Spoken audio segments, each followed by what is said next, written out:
So magandang araw, magandang hapon, magandang gabi. Depende ho yan sa time zone ng ating lugar at sang sulok man tayo ng ating mundo. Sana sa mabuti tayo, nakalagayan at walang sakit-sakit ang lahat. Sa makababayan nating OFW, ang makababayan natin na nandyan sa Pilipinas, mapagpalang araw sa ating lahat. Okay, so kumusta ang lahat mga kabayan? How are you today? Well, I'm hoping na sana magandang ating gising ang umaga at meron tayong very energetic na aura. Asaran po mga kabayan na hindi niyo kalimutan ang mag-pray ngayong araw. Kahit 1 minute lang po. Magpasalamat tayo sa ating Panginoon kay Lord Jesus Christ na ngayong araw ay gumising pa tayo at magpasalamat rin po tayo sa mga blessings nating na-receive araw-araw at mga blessings na hindi natin nakikita. Okay? So please, don't forget to pray always, every day. At before na mag-start mga kabayan, ngayong araw sa ating mga topics, at syempre, alam na ho nating lahat na kung saan i-shoutout na natin ating mga top 5 commenters doon sa ating last vlog. Ang ating mga keyboard warriors mga kabayan. So, ang namuna po sa ating listahan, nandyan po si Robel Ferrer Official, nandyan po si Shane Sibal, Eduardo Cartera, Maria Minda Siplon, and Divina Dicuaten. I-shoutout po natin ating mga channel members na sila si Beloved Ryan, Samuel Membrado, Pusong Inami, Cosmo Defender, Fiz Calante, Raceter Rowell, Biabi Bar, and Mel Grace Holmes. Pasalamatan natin pagkakabayan ang nagbigay sa atin ng super thanks. Thank you so much kay Ma'am Crisilda Apare, nagbigay sa atin ng 10 Hong Kong dollars. Thank you so much. Mga kabayan ko, i-greet po natin ang advance happy birthday kay Ma'am Juby Montero. This coming February 26 ang kanyang birthday mga kabayan. So happy birthday Ma'am Juby. At syempre mga kabayan, i-acknowledge din po natin ating mga early birds. Nandyan kasama natin yung araw si Len Gonzales, si Blessy Carunan, Barkadahan, Forever FM, Princess Labra, nandyan rin po si Moonflower, Emily Timaho, saka i-shoutout natin ating mga membro po, mga kababayan nating mga Mormons, The Church of Jesus Christ of Latter-day Saints or LDS. I-shoutout rin po natin si Rebelina Rolian, Teresita Kainglet, nandyan rin po si Kemi, Rolando Ulay Diaz Agpawa, saka mga membro po ng Seventh-day Adventist Church, sila po sa ating lahat. At saka nandyan rin po si Nonoy Florin Hills and John Kuwan. Okay, so mga kababayan ko, isa po sa ating pag-uusapan ngayong araw, I think some of you, alam niyo na po yung nangyari doon po kay Mariel Padilla mga kababayan, na kung saan binatikos po, kinuyog talaga at saka nabash po ng mga netizens. Bakit Sir Ivan? Ano nangyari? Kasi nga, ayon po doon sa kanyang live na video mga kababayan, mamaya papakita natin yan, kasi po si Mariel, nagpunta po doon sa Senado, doon po sa office po ni Senator Robin Hood Padilla mga kababayan. So doon po sa kanyang, sa kanyang video, na sabi niya na nagpunta sila dyan sa Senado para po mag-attend or celebrate or magbigay dito ng suporta doon po sa batas na napasa na makabayan, yung Eddie Garcia Bell. So kaya nga nagpunta doon si Mariel. Siyempre, artista sa makabayan at siya yung pong Eddie Garcia Bell para huyan sa mga artista. So while po siya nag-live makabayan, abay nag-drip siya, yung drip pa, yung dripping, yung glutathione na drip makabayan, yung injectable po. So doon po napansin po ng mga netizens na bakit nandun siya or bakit doon niya ginawa po yung ito pag-dripping po sa glutathione mga kababayan. Abay, nag-promote pa siya ng products that is, if I'm not mistaken, Lux Drip PH yata, yun yung name po na or na grupo na nag-provide po nito ng drip po na products mga kababayan. So doon po sabi niya na pwede daw mag-dripping anywhere. So kasi daw dapat maging consistent daw siya sa kanyang ginawa po na pag-glutathione para daw mabigyan daw ng karampatan ng mga vitamins or needed ng mga vitamins para sa kanyang katawan.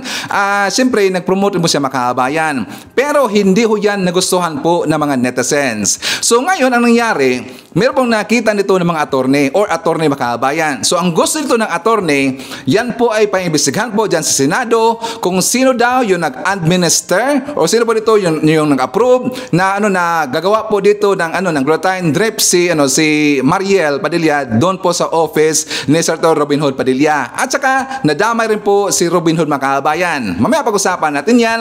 E also pag-usapan din po natin So, some of you, I think, and I'm very sure, na alam nyo na po yung nangyari doon kay Christy Fermin Makaabayan, na kung saan yung pong tungkol sa issue po ni Dominic Roque at saka ni Bia Alonso Makaabayan, yun, di ba, nagkahiwalay ho sila. So, ito pong si Christy Fermin, ay alam ho natin yan, at saka aware po ang lahat na siya po dito isa sa nabigay po dito ng ban items sa doon po sa issue na kung bakit daw nagkahiwalay itong si Dominic at saka si Bia Makaabayan. Di ba siya yung una nagbigay niyan? At saka sinakyan na po yan or sinundan po ni Sian Gasa. So nga Makaabayan, alam ho natin na ito pong si Christopher Min, nagbigay kasi na, ng mga instances na kung saan na ito daw si Dominic, na meron siyang yung mamahalin po na kondo Makaabayan. So yung kondo na yon, ayon po kay Christopher Min, pero even though wala siyang pinangalanan dito, na involved kasi yung isang politiko Makaabayan. Pero alam ho natin at ngayon napag-alaman natin na yung may-ari po ng mamahalin po na kondo na tinutuluyan po nitong ni Dominic Roque Makaabayan, si Mayor Bolit Halosos ng Tape Incorporated. So sabi nga nila na ito daw si Halosos allegedly na isa daw Vicky Makaabayan at saka ito daw si Roque, si Dominic Roque, ay alam na ho natin na binigyan daw siya ng kondo kasi nga silang dalawa Makaabayan. Well, ayon po yan sa sinabi po ng alam na po yung mga ibang mga vlogger Makaabayan, pati po ng mga commentators, mga vlogger po ng about dito sa showbiz, at especially si Sian Gasa at saka ito pong si Christopher Min Makaabayan. So ang ginawa dito, kasi nga pati nga po yung clean fuel na gasolinahan Makaabayan, di ba na-involve ho yan na may-ari daw itong si Dominic Roque. So ang ginawa po ni Roque Makaabayan, kumuha siya dito ng abogado or meron siyang legal team dito. Plano nila na pakakasuhan po itong si Christopher Min. So si Christopher Min Makaabayan, siyempre dinipensahan niya ang kanyang sarili at meron siyang statement po na inilabas. Ngayon, ito pong si Hitad Makaabayan pumasok po. Bakit? Ano naman ginawa po ni Hitad, Sir Ivan? Ikinurek na naman niya dito kay Evelisa Makaabayan, pati po kay PBM. Yan po, kasi nga siyempre na-involve dito yung name po na politiko, pati nga, di ba, marami pong dito na mga sabi-sabi Makaabayan, na-involve po yung pangalan po ni yung congressman po ni Salceda, di ba na-involve yung pangalan yun? So dahil nga yung na-involve dito yung mga politiko, usap-usapin ho yan dyan sa gobyerno Makaabayan. Sinakyan ho yan ni Hitad. Mamaya ipapakita natin po yung ebidensya Makaabayan at meron rin po tayong video na kung saan i-debunk natin si Hitad. Naalala ba natin na pumunta siya doon sa isang FBI daw na office Makaabayan or building? Naalala ba natin yan? So meron pong isang vlogger dito na mismo pinuntahan Makaabayan yung lugar na yon, yung sabi po ni Hitad na FBI na office daw yon, pero na-debunk yan Makaabayan. Mamaya papakita natin yan at syempre pag-usapan po natin itong syempre hanggang ngayon viral po na balita kay Kibuloy Makaabayan. Alam na ho natin yung issue po ni Kibuloy, pero lumabas ngayon yung kanya mga pastorals Makaabayan na kung saan talagang sunod-sunod po yung itong mga pastorals in-interview po doon sa mga DDS po na mga vlogger Makaabayan. Kasi alam naman natin yung mga DDS ay suportado talaga nila ito pong si Kibuloy at dinipinsa nila si Kibuloy Makaabayan. So again, ito mga pastorals po lumabas na at saka nagkaroon dito ng mga interviews, mga collab with the DDS vloggers Makaabayan. Ipapakita natin yan mamaya at susugutin natin sila Makaabayan. At syempre, marami pang iba. Alam niyo naman po si Sir Ivan, marami itong binibitawan dito ng mga pasabog every time na maglalabas tayo ng mga bagong balita dito sa ating channel. Okay, so before na mag-start Makaabayan, siyempre kukumustahin ko muna kayo at saka shoutout natin ating mga pinalangga po na mga legends, ang ating mga senior citizen. Hello po, kumusta? I'm hoping po na nasa maayos kayo na kalagayan. Kukumustahin rin natin Makaabayan ang mga pinalangga natin na mga Marcos Loyalist. At siyempre, nandyan rin po makababayan nating DDS all over the world. How to do Makaabayan, lalong-lalo na. Maraming salamat sa Unity supporters. And of course, thank you so much sa mga returning viewers, mga solid supporters to ni Sir Ivan, mga Suki Listing Channel, thank you so much. At maraming salamat sa mga viewers na hindi nag-skip ng ating mga commercials. Thank you so much. At siyempre Makaabayan, i-welcome rin po natin ating mga new subscribers, mga bagong pasok Listing Channel. Welcome to the family and thank you po for appreciating our channel. So mga kababayan ko, well, before tayo mag-start, siya nga pala, kunting favor na po ni Sir Ivan, ulitin ko lang po dito na sana ugaliin na po natin na mag-share po ng ating video mga kababayan. Para po every time po na meron tong vlog dito, at ipapakita natin dito yung mga good news po sa nangyari po sa gobyerno natin, sa Marcos administration at kay PBBM, marami pong makakaalam mga kababayan. Okay, so please i-share natin ating video and don't forget to like always our video at saka sa hindi pa po nakapag-subscribe, libre naman po ang mag-subscribe mga kababayan. Okay? So, ang unahin natin dito sa pagbalita mga kababayan, well, siyempre, good news muna tayo.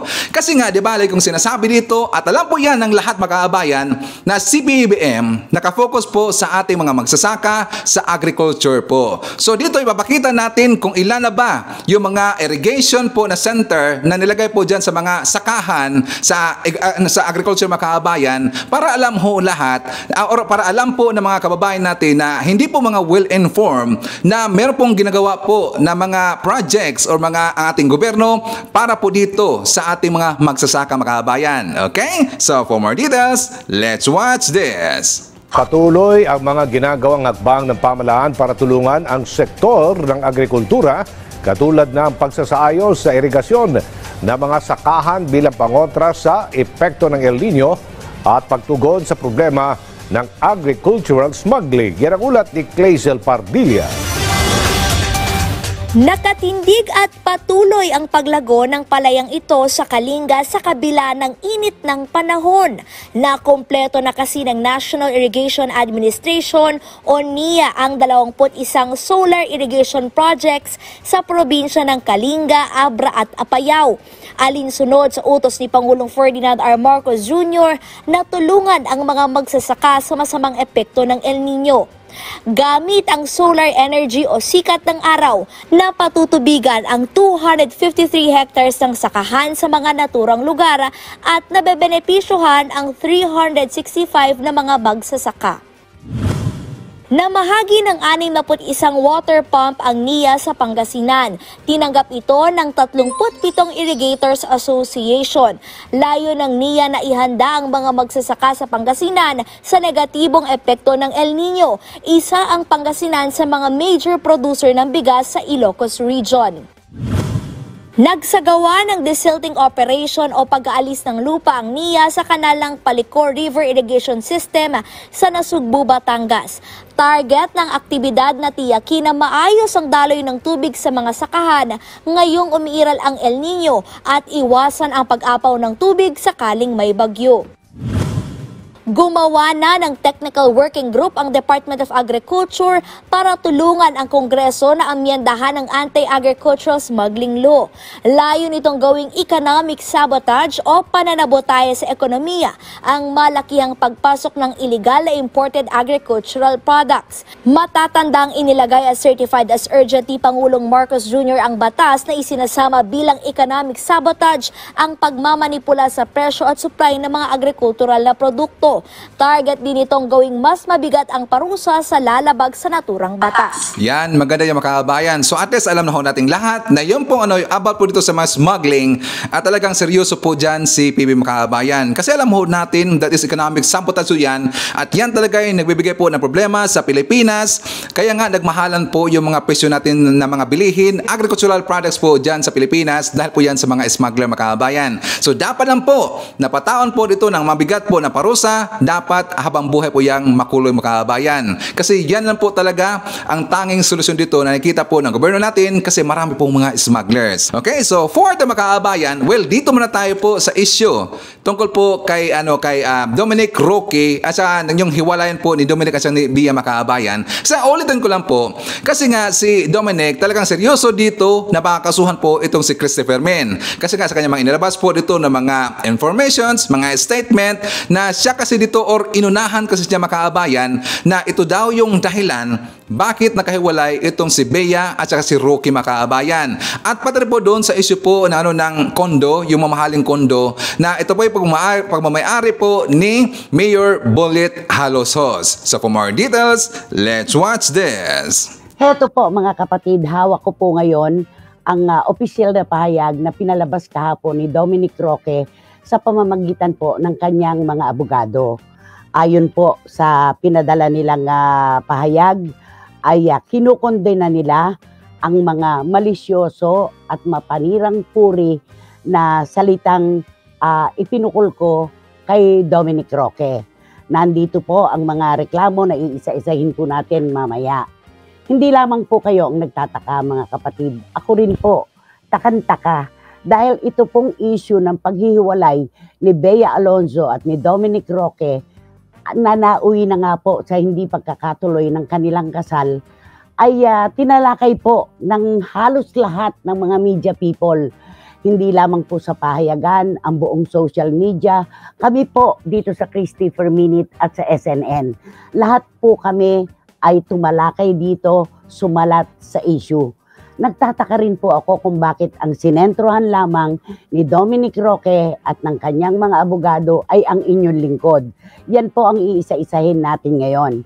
Noon pong unang sultada ng pagputok ng kwento tungkol sa hiwalayan ni na Dominic Roque at Bea Alonzo, ay lahat naman po talaga ay nagtaka. Nagulantang po ang buong lokal na industriya. Loob at labas po ng showbiz ay nagtatanong, ano ba ang tunay na dahilan kung bakit magpapakasal na sila pero biglang naghiwalay at hindi na nga po matutuloy ang kanilang kasal. Hindi po nanggaling sa mga press people ang pagpansin tungkol sa mga issue. Una, naglabas po ng pahayag ang kampo ni Bea Alonzo tungkol sa isang nakaupong lalaki sa tabi ng dalampasigan na tinawag nilang manipulative sad boy, parang ganon. Kay Dominic naman po, may nagpahayag din sa kanyang kampo mismo, kanyang kapatid pa nga, tungkol naman sa isang tao o hayop na nag-aanyo na tupa pero kakaiba ang tunay na ugali. Diyan po lumaro ang mga press people, ang mga netizens, ang mga bashers, ang social media. Diyan po umikot. Ang unang-una ko pong sultada ay tinutukan ko po yung kasabihan nila na o kaya siguro hindi natuloy ito dahil walang pera si Dominic Roque kasi mas mayaman sa kanya si Bea Alonzo. Yun po ang nagtulak sa akin para tanungin si Dominic Roque ano ang kanyang trabaho, sino ang kanyang boss, at kung totoong wala siyang pera, bakit nakatira siya sa isang kondominium na pagkalaki-laki po ng halaga kung uupahan. Yun po yun, puro katanungan po yun. Wala pong banggit ng anuman. At napatunayan ko po na yun ngang condo unit na yun ay nakalagay sa pangalan ng isang politiko. Wala rin pong banggit ng pangalan. Puro katanungan po yun. Yun po ang nangyari. Hanggang sa nang lumaon po, marami nang dumampot dyan sa kwento, iba-iba na pong issue ang lumabas. Mula po doon sa pinakatinanim ko na issue, may mga vloggers po na hindi nagpapakita ng mukha, kundi boses lamang, na kinakrap po ang aking mga sinasabi dito sa Christopher Minute at sa Showbiz Now na. Nagkaroon po ngayon ng nagsasalimbayang katwiran at dahilan tungkol dyan sa politiko na yan. Hanggang sa isang araw, dahil ang dami-dami na po talagang politikong nauugnay dito sa isyong ito. Dahil pahulaan po parang naging pahulaan dahil kahit sino po ang magtanong sa akin, saksi po kayo mga CFMers, saksi po kayo mga netizens, saksi po si Senator Raffy Tulfo at si Senator Jinggoy Estrada at ang marami pa pong kaibigang pinagkakatiwalaan ko na pinagdamutan ko po ng pangalan ng politiko. Puro halakhak, tawa at pasintabi lamang po ang aking sinasabi. Ang sinabi ko, Dominic Roque, alam mo na hindi ko lang inimbento ang kwentong ito. Alam mo na may politikong may-ari ng condominium unit na iyong tinitirhan. Ikaw dapat ang magsabi, hindi ako. Excuse me po. Ikaw dapat ang magliwanag, magbigay ng linaw kung sino ang politikong may-ari ng condo unit. Hindi kailangan sa akin manggaling. Hanggang sa dumami na po ng dumami ang mga pangalan na nauugnay. Mga pangalan po ng mga politiko na walang kinalaman sa issue. Sino-sino po ang mga politikong ito? Kumuha po ako ng ilang footage sa Showbiz Now na para malinaw po natin kung sino-sino ba ang inipon-ipon naming pangalan na naglalabasan po sa social media na pinagdududahan na siyang may-ari ng condo unit ni Dominic Roque. Narito po ang footage mula sa SNN. Pakisalang lang natin. Yung kay Ginoong Bong Suntay, ang alam ko kasi, di ba ang kwento, binigyan daw ng gasolinahan. Itong si Dominic Roque. Kaya pinagbintangan na isa siya sa mga tinutukoy na dahilan ng hiwalayang Bea Dominic. Pero ang alam ko kasi, nag-endorso siya. Kinuha siyang modelo. Kaya siya nagkaroon ng gasolinahan. Lalo naman, kaya Ginoong Bong Suntay, hindi po namin siya kilala ng personal. Hindi po namin alam kung ano ang kanilang negosyo ni Dominic. Wala po kaming alam dyan.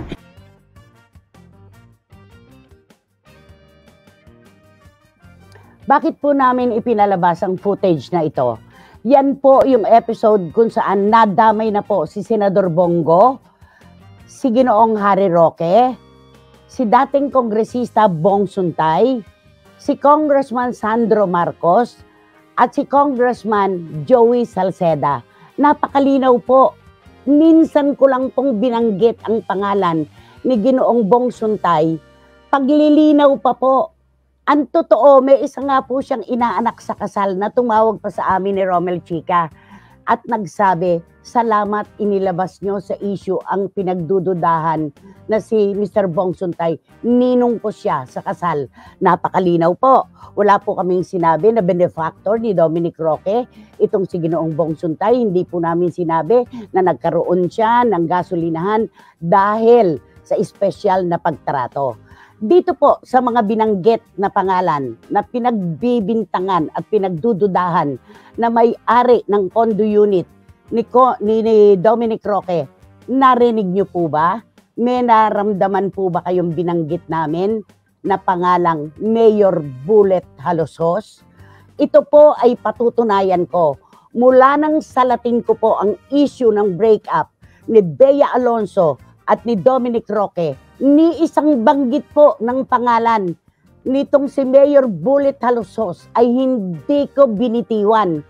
Kahit po initials, kahit po clue tungkol sa kanya, wala po kayong nalaman mula sa akin. Hindi po ako nagsalita. Tiwa-tiwayway po ang mga tinatanggap ko, mga text messages ng pagtatanong kung sino ang may-ari. Hindi ko po sinasabi kung sino. Nagpapasintabi po ako na mas maganda kung kay Dominic Roque manggagaling kung sino talaga ang may-ari ng condo unit na ito. Hindi ko nga po binanggit kung ano yung condo unit na yan at kung saan makikita, samantalang alam na alam ko po ang address. Wala po kayong narinig mula sa akin. Kaya ako po ay nagtataka. Bakit nagpa-interview si Ginoong Bong Suntay at si Mayor Bullet Halosos na sila daw po ay kinu-question na ngayon ang kanilang mga gender, ang kanilang kasarian. At ayon po dito sa pahayag ni Dominic Roque, ay nanghingi daw po siya ng paumanhin kay Mayor Bullet Halosos at sa pamilya nito dahil nadamay daw po sa mga walang kapararakang issue itong si Mayor Bullet Halosos at defamatory daw po yung mga nasasabi, malisyoso daw po, mapanirang puri. Nasaan po ang pangalan ni Mayor Bullet Halosos? Pamula ng aking salatin ang kwento tungkol sa hiwalayan ni Bea at Dominic Roque. Wala silang maituturo. Okay, so bakit nga pala lumabas po yung pangalan or talagang nag-viral po yung pangalan po ni Mayor Bullet Halosos mga kabayan? Kasi nga siyempre yung mga vlogger, yung ibang vlogger po na sinakyan po itong sinabi po ni Nanay Christie. Pero ang problema kasi mga kabayan, the way kasi mag-present po ng mga blind items, ito pong si Nanay Christie, para sa akin lang ha, napaka-obvious na mga kabayan. Meron siya mga patanong dito, may mga patanong siya, insinuation sa sitwasyon, pero nagiging obvious na sa katagalan mga kabayan. Kaya nga nag-come up po ito po mga ibang vlogger po na mga sa showbiz po ng mga vlogger na para daw si Mayor Bullet Halosos yung yung pinapatamaan dito ni Nanay Christie mga kabayan. Kaya nga nabigay po ng mga pictures, mga nag-drop name na sila dito kasi nga napaka-obvious na po. So yan po ang problema ngayon ni Nanay Christie mga kabayan. Pero kilala naman natin po si Nanay Christie. So hindi natin nakita o hindi natin narinig na mag-drop siya dito ng name. Pero sa katagalan kasi mga kabayan, lalong-lalo na doon po sa mga vlogger, mga netizens po na magaling talaga mag-analisa, tumakuha sila dito ng mga idea. So kaya nga lumabas po yung name po ni Mayor Bullet Halosos. Okay, so hayaan natin po si Nanay Christie mga kabayan. Dito muna tayo kay Hitad kasi nga itong issue po ni Nanay Christie, sinakyan po ni Hitad mga kabayan. Ang problema dito, well, kilala naman natin itong si Hitad, ikinunik na naman niya yung issue na to doon po kay BBM, pari po kay FL Lisa mga kabayan. So for more details, let's hear this. Nagpadala ng letter si Dominic kay Christopher Min na parang yun na nga, kino-call out siya na hindi totoo, ganyan-ganyan, hindi sila magjowa ni Bullet, na gano'n-gano'n. Tapos ginamit pa ang group of lawyers. This is very Lisa Smugs. Ang strategy is very Lisa, very Bullet. So kung sino yung mga nakadikit kay Lisa Smugs, kinokopya nila ang pagigipit, ang pananakot. Kasi gusto nilang i-shut down, i-shut off ang bunganga ni Christopher Min. Pangkabuhayan niya yan eh. Yan yung profession niya. So ako nakikita ako dito, no, I don't know Christopher Min personally. You know, hindi ko nakita yan sa buong buhay ko, pero panapanood ko siya. Ang nakikita kong pattern dito, sangkot yung mga politiko. Yung Suntay Kesyo, kinuwang model si Roa, Dominic Roque, di ba? Rodrigo Roa Duterte. Si Dominic Roque kinuha ng model ng gasoline station. Tapos, pinatira ng bahay ni Bullet. Tapos, di ba, punot dulo, nag-ugat na nag-iwalay sila ni Bea. Kasi dun sa prenuptial, chuchu. Tapos yung mga bakasyon daw, si Bea, mga ganun-ganun. Pero pagbalik kay Christopher Min, wala talaga siyang sinabi. Hindi niya pinangalanan palangga. Na si Bullet ay binabahay o tsoktsakan, masyado lang siguro kayong guilty. Di ba? At gusto niyong gamitin ang pwersa ng gobyerno, power ninyo bilang mayor o senador para sabihin kay Christie na yung tinatarget niyo si Christie para manahimik ka, matakot. This is very Marcos Jr. way. This is very Lisa Smugs, budol ang ginagawa ninyong pangsisindak. Hindi pa siguro nangyari kay Christopher Min to bilang isang showbiz reporter sa buong buhay niya. Di ba? Si Pastor Kibuloy nga doon sa kanyang speech, di ba? Hindi pa nangyari sa buhay ang pagigipit na ginagawa ng gobyerno. Di ba? Since nung nagbanggit siya ng iba't ibang mga presidenteng mga nakaraan, ngayon lang. Kasi this is very Lisa Smugs. Mother, Nanay Christie, baka napaginitan ka ng gobyerno ni Lisa Smugs. So huwag nyo na lang po munang banggitin yung pangalan ko, nalalaman na nanonood kayo, pero ako babanggitin ko yung pangalan ninyo. Kasi ganyan po ka-vindictive narcissist ang ahas sa gobyerno. Lahat ng mga nakadikit o mga taong nagkikriticize sa kanila, tatargetin nila. Kaya Christopher Min, target ka na rin. Tama na yun, kaya no. Okay, so nararamdaman ba natin mga kabayan na ngayon po'y iniinganyohan po or iniganyo ngayon ni Hitad po itong si Christopher Min mga kabayan or sinugsugan po or parang ginagatungan nga pala para magalit sa dito sa gobyerno natin at para sasakay po si Christopher Min dito kay Maharlika na titirahin po yung gobyerno mga kabayan. Diba? Naramdaman ba natin yan? Yan po ang point dito ni Hitad. Kaya ginagamit niya itong si Christopher Min kasi nga kilalang mga kabayan at saka nag-hope dito, ito pong si Hitad, nag-hope dito na siya po'y sasakyan ni Christopher Min para po titirahin na dito yung Marcos administration, si PBM, pati po si FL Lisa. Ito yung gunggong po yung pag-utak ng isang pukpok mga kabayan. Grabe talaga no, bakit niya ikukunik dito si FL Lisa at si PBM, samantalang ang issue po ni Dominic at ni Bea Alonso, personal nila yun mga kabayan. Wala namang pakialam po yung gobyerno natin kung na-involve ba dito si Mayor Bullet Halosos, pati po yung may-ari po ng Clean Fuel mga kabayan, ng gasolinahan. Ano bang makukuha dito ng gobyerno dito na sakyan nila yung issue na yan? Samantalang personal na ho yan. Ang problema kasi dito kay Hitad mga kabayan, ginagatungan niya ngayon itong si Christopher Min. At meron pa siyang iba po dito na balita, yung tungkol po sa mga kabayan. Naalala ba natin na ibinilata ko dito yung meron pong mga sibuyas na pwede na po natin ma-purchase purchase through online mga kabayan. Naalala ba natin yan? Di ba mababa po yung presyo po? And that is 25 pesos to 30 pesos na po per kilo yung sibuyas po na makuha natin sa online.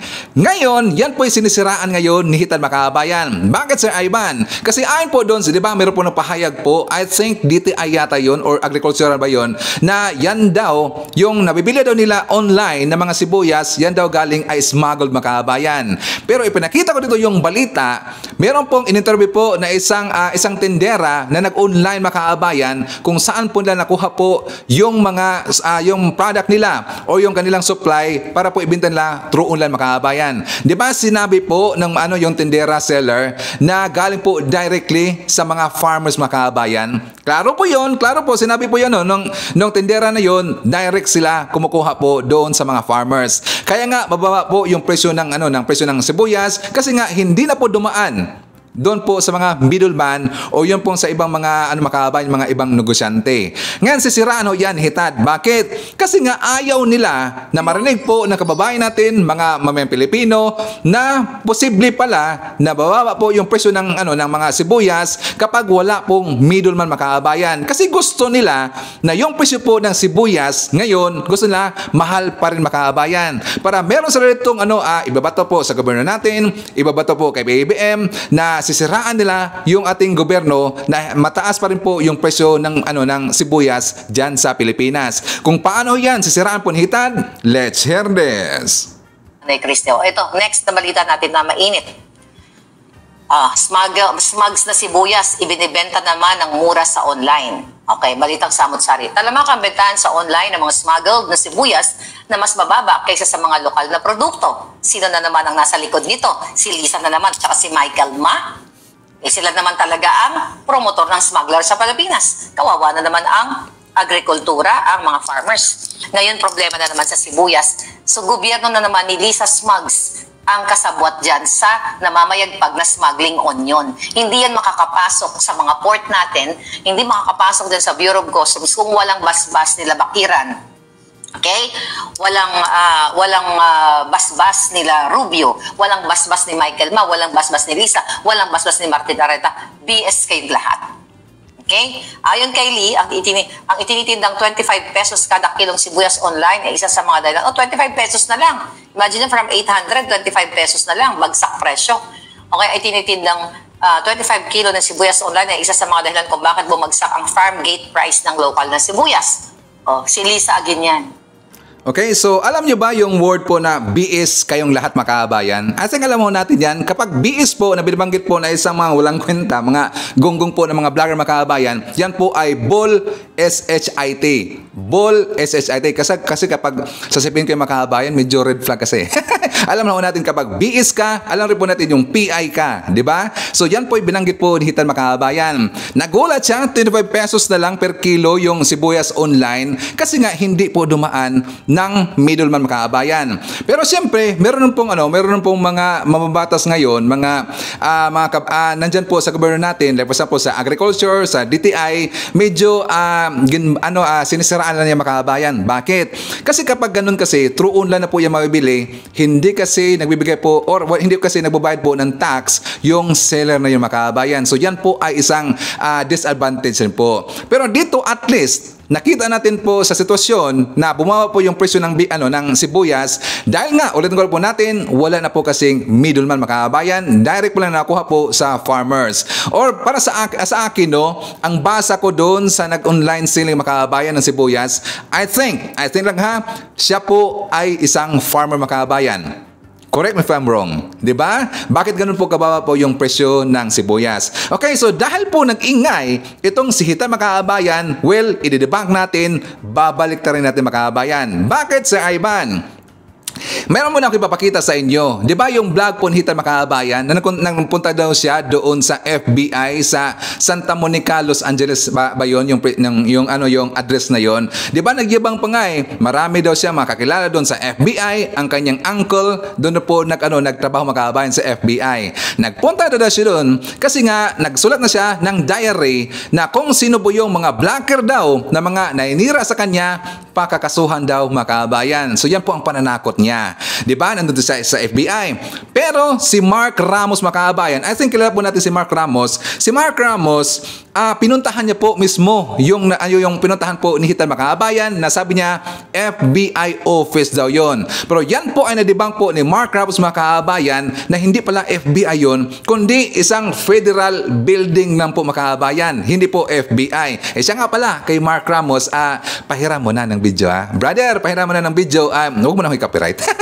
Okay, so siya nga pala, mga kababayan, kung gusto niyo pong mapanood po yung full video na ipapakita ko sa inyo, doon po sa vlog po ni Mark Ramos, mga kababayan. So for more details, let's watch this. Ito, mga kababayan. Nakikita niyo po yan. Pamilya po ba sa inyo yung building na yan? Yan yung sinasabi ni Maharlika na FBI building daw po, no? Ang kababayan, federal building po. May mga courtroom, may mga korte dyan sa loob. Nako, masabi lang na malakas ka dito sa US kung ano-ano na sinasabi mo. Federal building. So malamang, dyan po siya sumagot doon sa kaso niya kay Abel Bacudio, mga kababayan. So dito mo po, sabi po kasi, dito sa building na ito, ayan, no, inilista sa diary yung mga bumabanat daw sa kanya. Ito, malapit ako. Kala ko ba yung mga nalista doon sa diary hindi makakapasok ng Estados Unidos. Di ba mo ba naman? Sabihin mo na FBI to? Hindi, federal building lang yan. Kababayan. Paano yan? Nakapasok kami ng US. Nakakapasok pala ng US. Saan pala dito? Alam gumastos pa ako ng 100,000, ha? Para ma-debunk ko lang yung sinasabi mo na FBI to. At the same time, may kaibigan ka dito. Dito po, sumagot malamang doon sa kaso niya kay Abel Bacudio. Kaya yung 2 million na yan, na ang laki, mga kababayan, nakakapanghinayang. Kaya yung 2 million na yan, malamang sa alamang po, kailangan niya nang maghanda, mga bossing. Ayoko lumapit dun pero pwede naman lumapit. Yan yung building mismo, di ba? Huwag mo niloloko yung mga subscriber mo. Sasabihin mong Federal Bureau of Investigation para lang matakot kami. Para lang hindi ka na namin banatan. Mali yun. Wala na ako masabi dito, pero maganda. Ang punto ko lang, sabi po niya is, kayo, pinalista ko kayo sa diary. Nandito ako. Ayan, Hindi naman, sabi nung guardia, sige, mag-vlog ka lang dyan. Sabihin mo kung ano gusto mong sabihin, hindi naman din bawal. Ayan ang LA, mga kababayan. Los Angeles. Tama ba? Los Angeles. Ako pa ng Los Angeles to. Pero maganda dito. Hindi ganun kamahal. Tama ba? Ako pa din ng Los Angeles to? LA to LA pa din, di ba? Hindi ako familiar sa US basta alam ko nakakapasok ako. Gumastos pa ako 100,000, ha? Para lang i-debunk na itong building na sinasabi ni Maharlika na is Federal Bureau of Investigation daw po, mga kababayan. So, hindi po. Diyan po siya sumagot doon sa kaso niya kay Abel Bacudio. Malamang po sa alamang. Ito pala yung sinakyan. Ano yung sasakyan niya? Tesla din? Tesla din pala yung sasakyan na ginamit namin. Pero hindi sa akin yan, mga kababayan. Ayan Okay, so anyways, ulitin ko lang po, gusto niyo po mapanood po yung full video po ni Mark Ramos, nandun po yan sa kanyang vlog, mga kababayan. Ngayon, tinatakot pa kami ni Hitan, mga kababayan. Nilista na niya yung mga vlogger na inira sa kanya. Gunggong talaga kami pa tinatakot. Bakit naman kami matakot? Dapat siya ang matakot, mga kababayan. Kasi nga ngayon, nakikita nyo kung gaano po kasinungaling itong si Hitan, mga kababayan. FBI building daw. Federal na building na naman yan So at least siya nga pala, sa hindi nga pala nakapanood dito sa vlog po ni Hitan, mga kababayan, ipapakita ko muna sa inyo kasi nga baka sabihin natin dito ng ibang mga viewers na hindi po nakikita sa vlog ni Hitan, sabihin tayo na fake news, mga kababayan. Okay, so for more details, let's watch this. Mga palangga, how are you? Alam niyo ba kung nasan ako? Alam niyo ba kung nasan ako? ha? Mag-comment lang kayo dyan, mga hitad. So, nandito tayo ngayon sa FBI. At binibisita ko yung uncle ko na nagtatrabaho dito. Si Uncle Sam. So, ayun, nakikita nyo. Ito po ang... ito ang ano ng FBI dito sa Santa Monica area. So, nandito ako, nakausap ko yung friend ko. Actually, seriously yung friend kong poging-pogi. Bawal lang kasi siyang isama sa video, sa picture. So, yeah, I'm here at the FBI agency actually. Federal Bureau of Investigation. So, nandito tayo ngayon. Nagsulat ako ng diary. Ayan. So, nasa diary na sila lahat. Nilagay ko sila sa diary ng bonggang-bongga. Diba? So, dito tayo sa FBI, mga palangga sa Santa Monica. Oh, yan lang makabayan, di ba? Napakasinungaling talagang gunggong na yan. Isang pukpuk po sa Cebu City, itong sitan mga kabayan. Kami pa yung tinatakot ngayon. Nakakatawa naman. Ako lang talaga yung naawa dito sa kanyang mga viewers mga kabayan. Inuuto niya talaga. Talagang binibigyan niya dito ng mga mali po ng mga informations. So nakaawa talaga, no? Ang dami pong nauto dito kay Hitad. Isamantalang fake news feedless siya mga kabayan. Kami pang tinatakot. So anyways, before na mag-jump po sa ating next topic mga kabayan, well, i-shout more natin. Nandyan po kasama natin si Rosario Estoche, nandyan po si Swiss Mrs., nandyan po si Army Lagaso, Tagalog Nak TV, they're watching from California. Hi to Marlene de los Santos, Angelita Holsanger, nandyan po si Leonardo Manansala, Amelia Pasiuna, hi to Margaritas Iglesias, nandyan po si Jillian Quezon, Marlo Quevedo, Teresita Tumaliwan, Jimalyn Davis na nandyan sa Scotland. Hi to Ashin. Nandyan po si Emergency Ayongko na nandyan sa Anchorage, Alaska, USA. Of course, hi to Rodolfo Randa Darabor of Tansa Cavite. Happy birthday daw kay Regine and Jimboy of Cebu, Cute Pardo. And hi to Ma'am Ryan, World Begins from Virginia, USA. Okay, so dito tayo sa issue po ni Kibuli Makaabayan. Dahil nga hanggang ngayon, napaka-defensive pa rin po yung grupo ni Kibuloy mga kabayan. So ngayon, ginamit po ni Kibuloy, ito po ang kanya mga pastoral para po magsalita mga kabayan. So doon po sa mga vlog po na mga DDS na mga vlogger mga kabayan, pinag-i-interview po itong mga pastoral. At isa po dito, ito pong, I think isa siyang mga kabayan, artista ba siya noon? Nakalimutan ko lang. Parang artista siya noon, pero ang mukha mga kabayan, may pagka-POK 2 times talaga. Sorry. Joke lang naman. Kasi nga, sinisiraan niya si PBBM, pati po si FL Makabayan, at talagang grabe po ang kanyang sinabi dito tungkol po kay PBBM. At para maintindihan natin, let's hear this. Ang mensahe ni Pastor, statement ni Pastor, hindi lang para sa lahat ng mga kingdom citizen, kundi para sa sambayanang Pilipino. Ang sakit pakinggan bilang isang Pilipino at bilang isang kingdom citizen. Traidor ka, Marcos. Oo, wala na kaming galang sa'yo. Wala kang galang sa rights ng mga Pilipino. Wala kang galang kay Pastor. Wala rin kang karapatang galangin namin. Kung meron ng masamang tao na nandito ngayon sa Pilipinas, ikaw yon. Wala akong pakialam kahit ano pang gawin mo sa page na to. Sawang-sawa na kami. Ang dami ng mga nangyayari dito sa Pilipinas. Pero nananahimik ang mga Pilipino. Naghihintay kami ng tamang panahon. And I think this is the right time. Pagkatapos yung gipitin ng gustong SMNI, sasabihin niyo dumaan sa due process.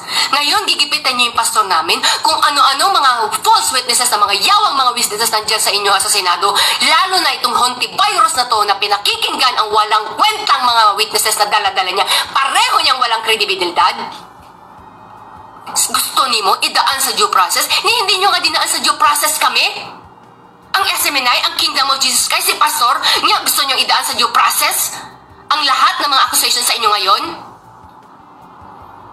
Ang kapal. Sa lahat ng presidente, ikaw ang pinakademonyo. Sorry wala na talaga kaming respeto sa'yo. Sa lahat ng presidente, CPM daw yung pinakademonyo. I think yung previous mga kabayan.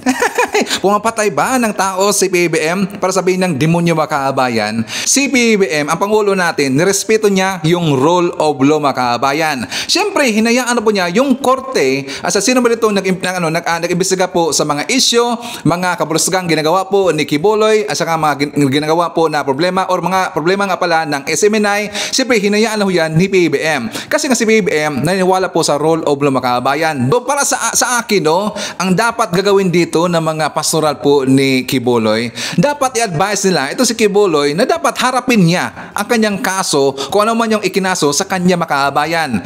Take note, yung kaso po niya ni Quiboloy ay 2018 po niya makabayan. 2018 pa lang ho yan. Bakit naman nila sisihin po dito si PBBM? Samantalang year 2021, doon po lumabas na wanted na po sa listahan ng FBI ito pong si Quiboloy makabayan. Sa panahon ba ho yan ni PBBM? Kung bakit nila ikinakabit ngayon kay PBBM? Bakit nila sinisisi ngayon si PBBM? Di ba mga gunggong talaga eh. Hindi ko talaga magets makabayan. Saka ba, tanong ko lang ito makabayan. Itanong ko lang po sa inyo, ano ba yung kasalanan ni PBBM dito kay Quiboloy, pati rin po kay FPRD makabayan? Ano bang nagawang kasalanan ni PBBM? Please comment down below. At saka babasahin ho yan ni Sir Ivan mamay makabayan. Patuloy tayo.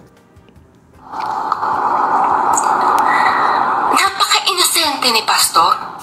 Kasalanan niya ba nagkaroon siya ng best friend na isang napakagaling na presidente? Bakit? Naiinggit ka kasi hindi mo kayang gawin kung anong ginawa ni Duterte. Hindi nyo kayang pantayan. Natatakot kayo si Sara kay Sara? Bakit? Kasi kayang gawin ni Sara kung anong nagawa ng tatay niya. Baka pwedeng sobra pa. Kaya ngayon, anong mga pinagagawa nyo? People's Initiative. Dahil ano? Dahil gahaman kayo sa kapangyarihan, gusto nyo magstay dyan sa power. Pues, hindi mangyayari yan. Lalo na sa ginagawa nyo ngayon kay Pastor. Tapos gagawa nyo pa ngayon, nakipag-connivance pa mo kayo dito sa mga Amerikano? Para ano? Kasi hindi nila magawang malitis doon sa Amerika dahil Paano niya nasabi na nakipag-connivance po ang gobyerno natin, si PBBM sa gobyerno po ng US makabayan? May ebidensya ba siya? 'Di ba? Sinabi pa ho 'yan ng gobyerno natin, nakipag-cooperate sila dito sa ginawa po na investigation po ng US dito kay Quiboloy makabayan. May sinabi pa si PBBM.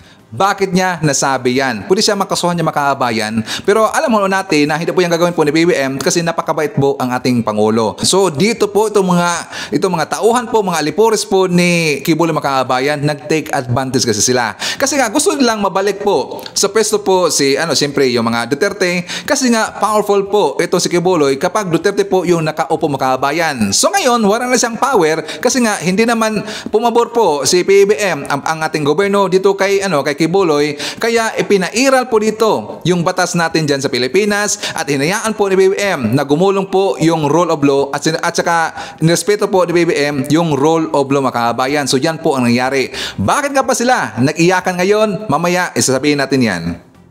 Sila makitang matibay na ebidensya. Kaya ngayon, nakipag-connivance kayo sa inyo? Anong papakita nyo? Yang mga witnesses ninyo, na isang witness nga dyan, nilitis na dito, i-deny manggani dahil wala siyang klarong ebidensya. Dahil isa siyang bayaran at dahil isa siyang fake.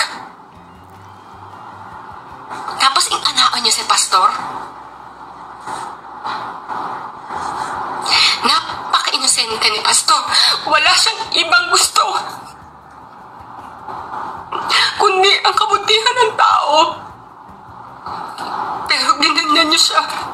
Best actress. Best actress talaga eh.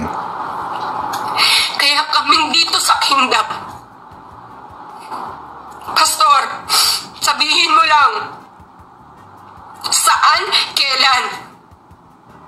Tatayo at handa naming iaalay ang buhay namin para mawala lang yung administrasyon na yan.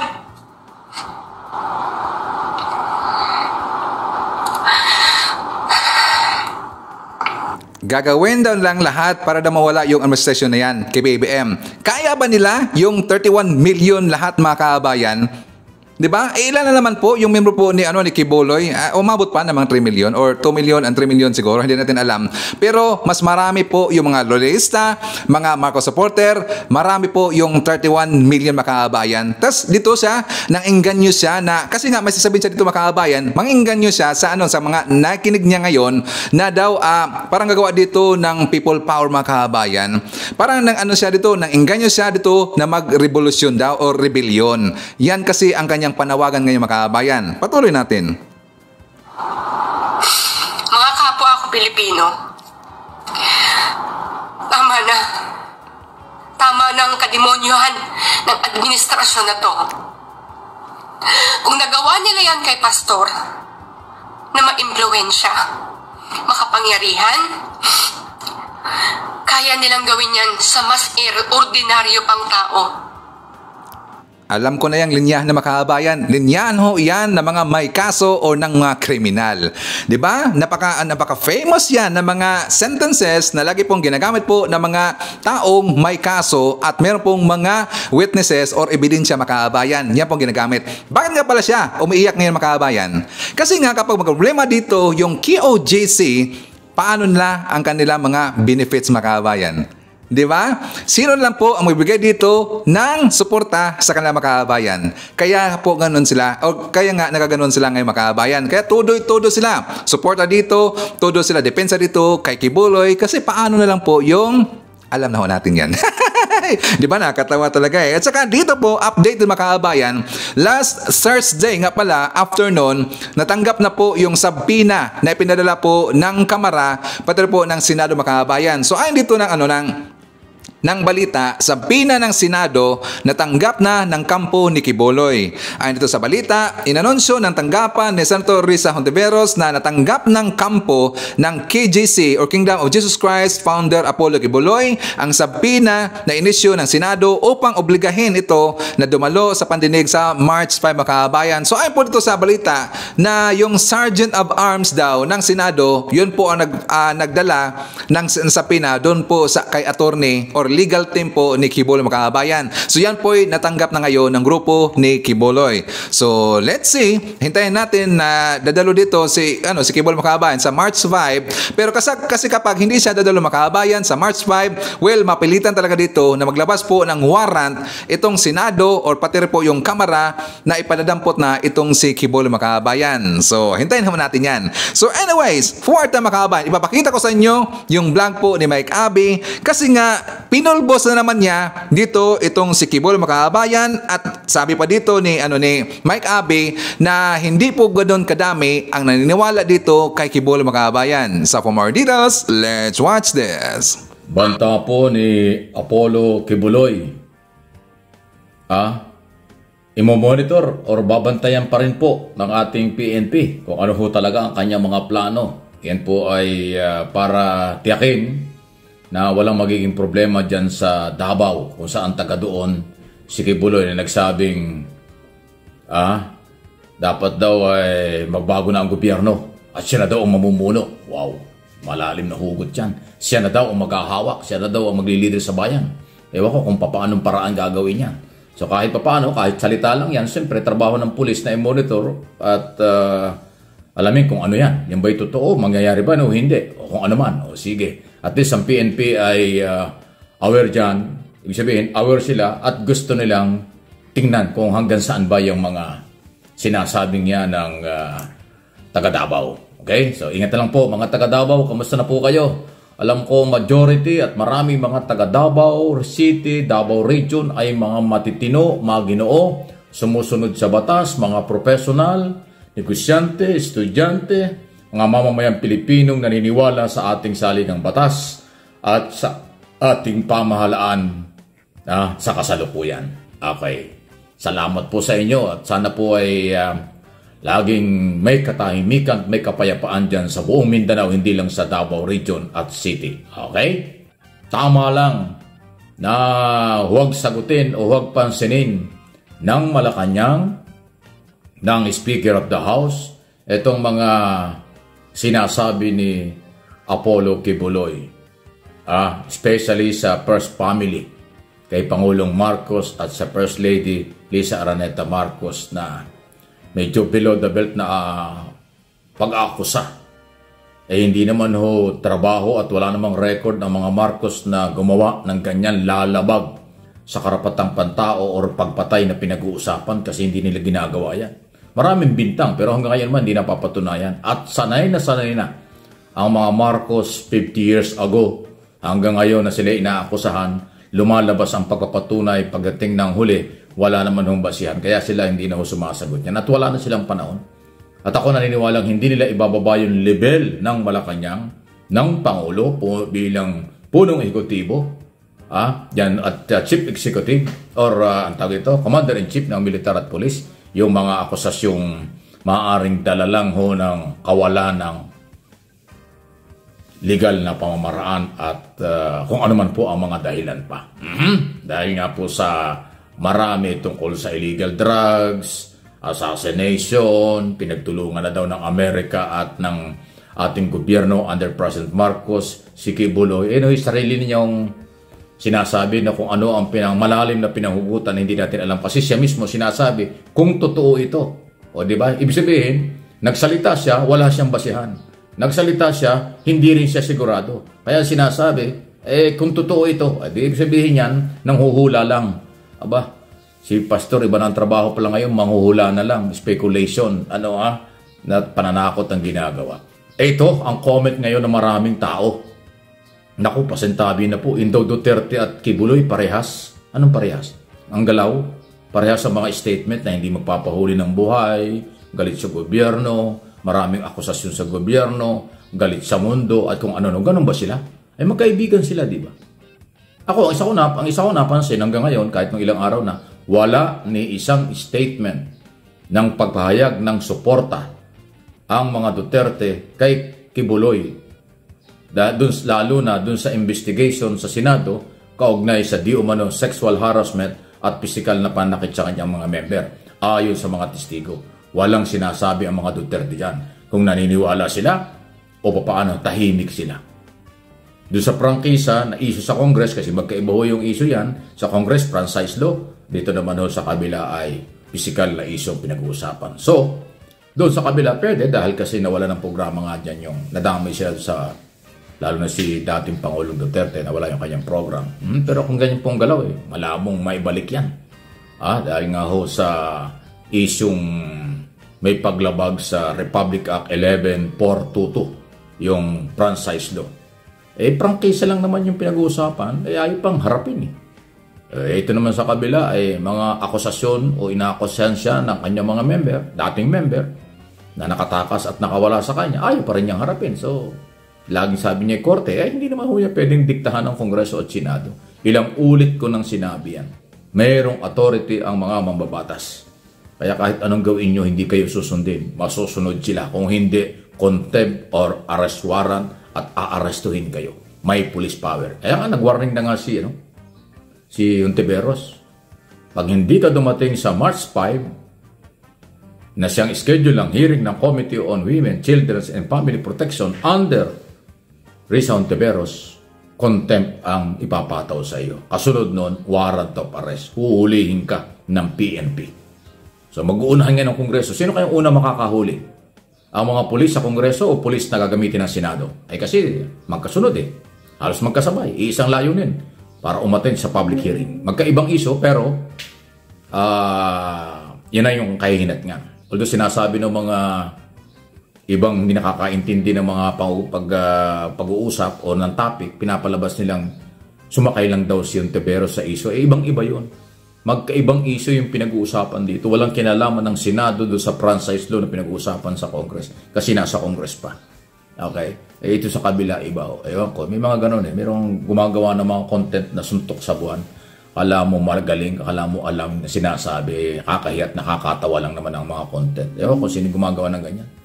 Mga DDS vlogger yata yan. Pero hindi lahat. May mga vlogger din ng mga Duterte na matitino. Pero meron talagang sobrang sablay sa kanilang mga interpretation at pananaw. Hindi ko alam kung bakit. Anyway, bahala kayo.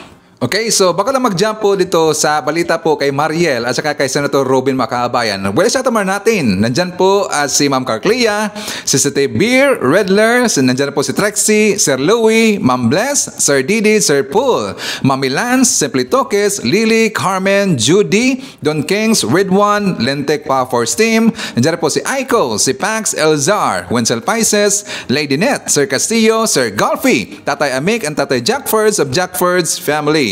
Hi to biyahe ni AJ TV from South Korea. Shoutout daw sa kanyang kaibigan ni Robel Ferrer. Hi to Freddy and Brian. Nandiyan po si Kurodo Aikida. And hi to Ma'am Evelyn Garcia. Okay, makaabayan, para mabigyan ko kayo ng idea kung ano ba yung ginawa dito ni Mariel Padilla Makabayan doon po sa Senado. And after that, meron po ako ipapakita sa inyo na video na kung saan gusto po ng isang attorney na ito po ipa-imbestigan Makabayan kung sino ba dito yung nag-approve or nag-approve po nga para po magluta drip itong si Mariel Padilla Makabayan dyan po sa loob ng Senado or sa office po ni Senator Robin Hood Padilla. So for more details, let's watch this. So I'm here now in the Senate because we supported the Eddie Garcia bill na pinasa na sa third reading, approved na siya. Unanimous decision ng mga senador. So, congratulations dahil malaking tulong yan sa movie industry. So, I'm here in the Senate now. Pero dahil iba tayo, ibahin. Look at what I'm doing. Drip and lock sa Senado. Drip anywhere. Kasi kailangan consistent tayo sa vitamins na nilalagay natin sa ating katawan. And si Drip and Lux really helped me with so many things. So, hindi na ako sakitin and I just feel so much better. And 100% absorption kasi intravenous siya. So, it's really, really very good. Try it, Drip and Lux. Try nyo din yung style ko na Drip everywhere. Nag-promote pa ng product ng Kabayan. Sa loob ng Senado, nag-promote ng product. So anyways, yan po ibinatikos po ng netizen Makabayan kasi nga hindi lang nagustuhan na kung saan bakit dyan pa sa loob po nagluta na drip po itong si Mariel Padilla. Samantalang hindi kasi yan maganda panuorin Makabayan sa loob po ng Senado na ganyan ka. Kung gumawa pa ng ganyan or nagpa-drip pa ng glota itong si Mariel Makabayan, sana hindi niya lang po ito ni-live or pinost po dyan sa social media. Kasi nga hindi po lahat ng tao, kahit pa supporter po ni Mariel Makabayan, ang nagusto dito sa kanyang ginawa. Okay, so ipapakita ko sa inyo kung ano bang masabi dito ng isang attorney dito po sa ginawa po ni Mariel Padilla Makabayan. So for more details, let's watch this. The FDA Philippines has not approved any injectable products for skin lightening. Yeah. So, ito intravenous to, partner. Intravenous, In-inject. oo. Yung nakita mo ng dextrose in the Correct, diba? oo. So, diretso yan sa blood. Kaya nga Yung, siguro, yung glata tayo na iniinom, hindi naman siya pinagbabawal. Kasi nandiyan sa market, partner. Yung drip, hindi natin alam, di ba? Pero partner kasi, actually, kaya ako naman to pina-take up. Hindi naman dahil sa kung kung safe to o hindi. Kasi hindi tayo expert for that. Oy, kung kahit sa kahit si Mariel ang gumamit ito. Kung bakit lang natin tinake up is dapat pa doon gawin. Sa opisina. Sa opisina ng kanyang asawa. Sa Senado, partner. Ito, mga pang-personal tong bagay, maraming ang bumatikos, mga kayubi. Kasi yun nga, sabi nga ni Miss Mariel, drip anywhere is our motto. Hehehe.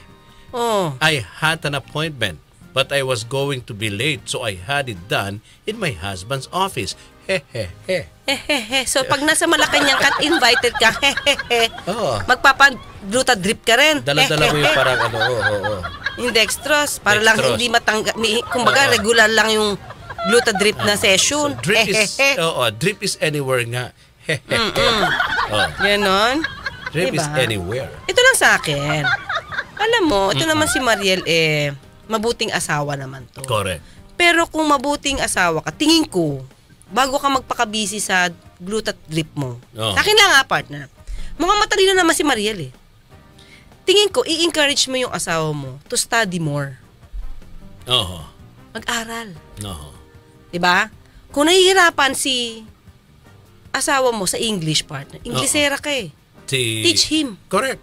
Not for anything else, hindi dahil sa hindi natin gusto ang ating language, partner, ang ating pambansang wika. Oo. 'Di ba? Hindi dahil na hindi tayo nagpapaka-Andres Bonifacio. Oo. 'Di ba kasi dati pag hindi ka Pilipino mas mahal mong English Correct. Hindi.